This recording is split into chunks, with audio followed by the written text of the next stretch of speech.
Professor JV, o que houve de tão especial na decisão da Igreja de adicionar Maria no seu conjunto de estratégias atrativas de evangelização? Prezados amigos, creio que qualquer pessoa pode imaginar que, quando Deus percebeu que a batalha contra o inimigo das almas estava, em muitas ocasiões, sendo perdida até pela quantidade muito maior de almas seguindo o inimigo de Deus, que de fato era necessário que o Senhor providenciasse um meio de atrair, entre aspas, as almas, portanto, fazendo com que a sua mensagem, a igreja e todo o trabalho dos apóstolos fosse atraente para o povo. Da mesma forma como a profecia diz que quando o Senhor fosse elevado da terra, atrairia todos a ele. Isso a Escritura Sagrada diz, tem um texto que a gente pode deixar aqui. E também nos lembramos de pessoas que de fato pregaram a palavra de Deus e foram muito atraentes. Isso a Escritura Sagrada fala a respeito de João Batista, dizendo que João tinha uma pregação de fato tão atraente, tão, vamos dizer assim, capaz de convencer as pessoas, que multidões e multidões saíam aos desertos para ouvi-lo, mesmo em ambiente difícil, como é um deserto, muitas vezes passando sede e tudo, e o povo acorria para ouvi-lo.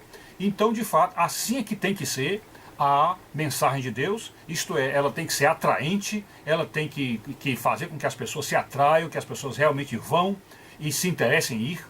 Então, devido a isso, devido a essa condição de atraência que a mensagem de Deus e que a pregação devia ter, realmente Deus preparou todo o terreno para que a sua própria igreja fundada por ele, fosse também algo atraente.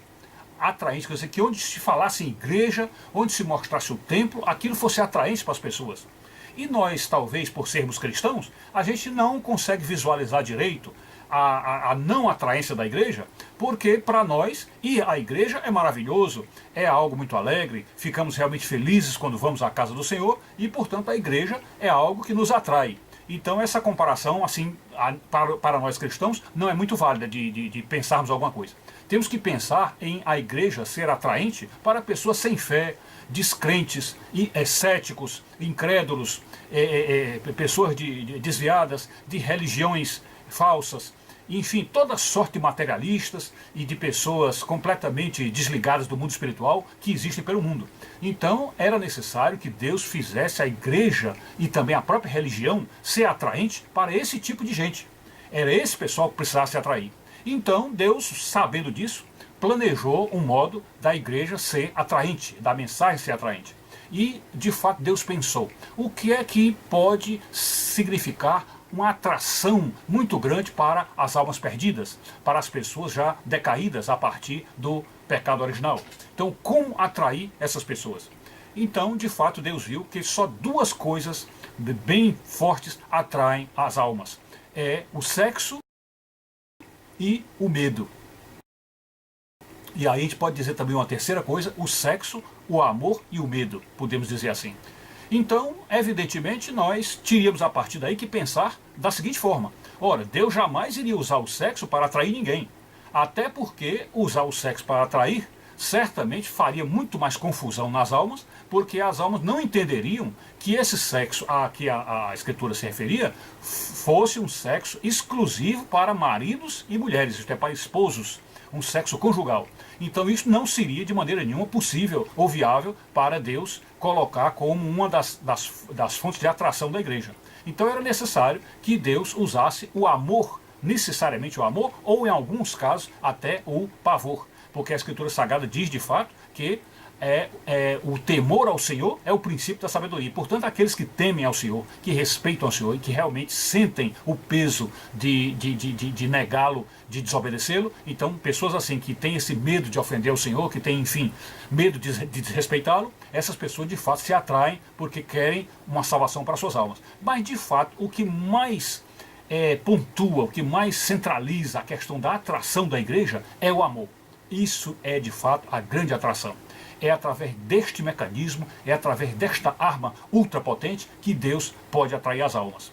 E, pensando em amor, temos que também voltar os nossos olhos para essas pessoas mundanas, essas pessoas sem fé, as pessoas desviadas, que espécie de amor os atrai mais, muito mais até do que o sexo, se podemos pensar assim, né? Ou excluindo o sexo, mas que espécie de amor o atrairia muito mais? Certamente é o amor de mãe, porque o amor de mãe, ele não só atinge todas as pessoas, porque todas as pessoas têm mãe, e 99,9% das almas gostam de suas mães, não é isso?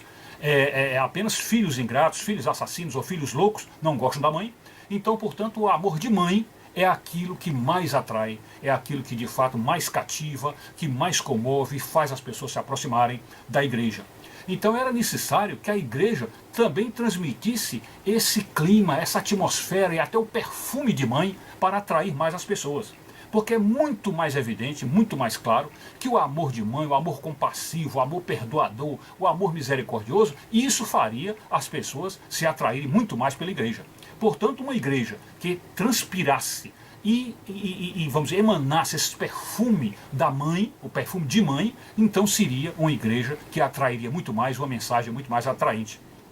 Eis então agora que se pode fazer a pergunta. O amigo entende, ou o leitor, o visitante entende por que a Igreja Católica jamais abandonou o culto de Maria, jamais abandonou a devoção à Nossa Senhora, a chamada veneração de Nossa Senhora. Por que a igreja nunca abandonou?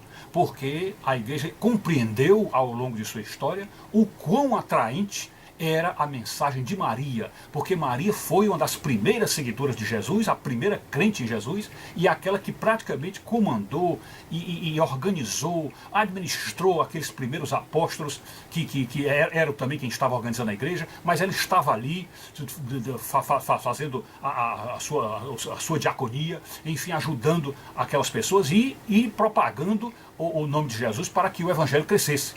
Então, todos aqueles apóstolos e discípulos da época percebiam claramente que quando Maria vinha, quando Maria se metia, quando Maria estava presente, as pessoas se atraíam muito mais e de fato a presença dela, a autoridade dela, o caráter de seriedade e de santidade, isso atraía muito mais as pessoas. Então, eis porque a igreja compreendeu o caráter importantíssimo, vital, da Maria missionária, ou da missão de Nossa Senhora, porque ela era sem dúvida o baluarte, o esteio, o fundamento e as colunas da igreja, e por isso podemos dizer que ela é a mãe da igreja, porque também como sendo nossa mãe, a mãe de todos nós, ela como mãe da igreja é que torna a mensagem do Senhor mais atraente para todos os povos. É isso aí.